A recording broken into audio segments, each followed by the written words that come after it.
Il y a beaucoup de gens qui sont malades physiquement, tout simplement parce qu'ils ont des maladies de l'âme. Les personnes qui sont souvent irascibles vont souffrir par exemple d'hypertension. Ah, j'ai l'hypertension, des cancers. Vous avez quelqu'un qui a un cancer. Parfois, le cancer, c'est le fruit de la médisance. C'est le fruit, par exemple, de la colère. C'est le fruit de la rancune.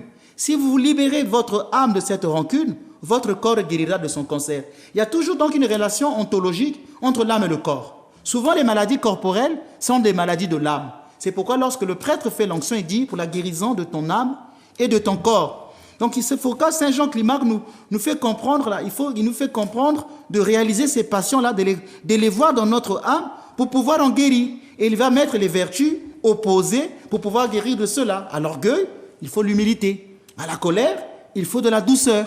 Vous voyez, à la luxure, il faut de la chasteté. Donc, à la vaine gloire, il faut transformer la vaine gloire en humilité. Parfois, ne pas toujours vouloir tout expliquer ou se défendre. Parfois, on peut être insulté, mais on n'est pas toujours obligé de se défendre. Il y a un saint dans l'église, je pense que c'est toujours le même Climac, qui avait été calomnié. On a dit beaucoup du mal de ce saint-là. Et le saint ne se défendait pas.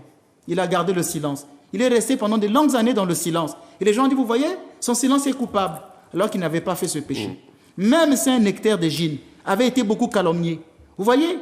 Donc parfois, le silence, c'est pour dire qu'au vice, il faut opposer des vertus. Et c'est ça qu'il faut voir. J'ai déjà même consacré des émissions sur ça, sur les 7 péchés capitaux.